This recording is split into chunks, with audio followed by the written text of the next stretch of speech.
সকলোলৈকে নমস্কাৰ জনাই মোৰ অন্য এটি ছুটি ভিডিঅ'লৈ আপোনালোকক স্বাগতম জনাইছোঁ। আজি আমাৰ গাঁৱৰ মানচাও বিপুল ফুকনদেৱৰ মাতৃৰ আদ্য শ্ৰাদ্ধত এয়া লগ পাই গ'লোঁ ইউটিউবাৰ জোনমণি আৰু বৰ্ণালীক।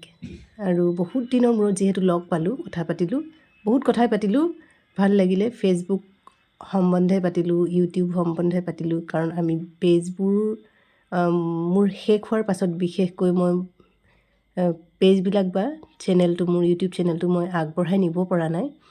গতিকে তেওঁলোকৰ পৰা অকণমান দিহা পৰামৰ্শ ল'লোঁ। আৰু এই যে অকণমানিকেইটি দেখিছে, এয়া হ'ল আমাৰ বৰ্ণালীৰ ছোৱালী হিমাংগী। এতিয়া মাকৰ লগত ভিডিঅ' কৰি কৰি তাই প্ৰায় উস্তাদেই হৈ পৰিছে। আৰু এই অকণমানিকেইটা হৈছে আমাৰ জোনমণিৰ ল'ৰা ছোৱালী। ইহঁতো কিন্তু কম নহয় আকৌ দেই। জোনমণিৰ ল'ৰাটোৱে খুব ধুনীয়া ঢোল বজায় আৰু বিভিন্ন বিহু মঞ্চত ইতিমধ্যে নামো কৰিছে। আৰু এয়া জোনমণিৰ বায়েক।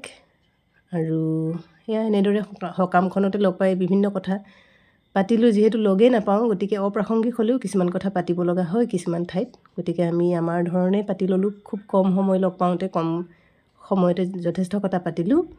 আৰু সকামখনো আমি খুব সুন্দৰকৈ উপভোগ কৰিলোঁ। আৰু ইয়াতে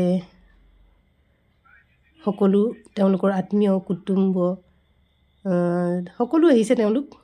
আৰু সকামখন খুব সুন্দৰকৈ সকলোৱে উপভোগ কৰিছে, আমিও কৰিলোঁ। আৰু ইয়াৰ পিছত আকৌ লগ পোৱাৰ প্ৰতিশ্ৰুতি লৈ আমি আচলতে বিদায় ল'লোঁ আৰু।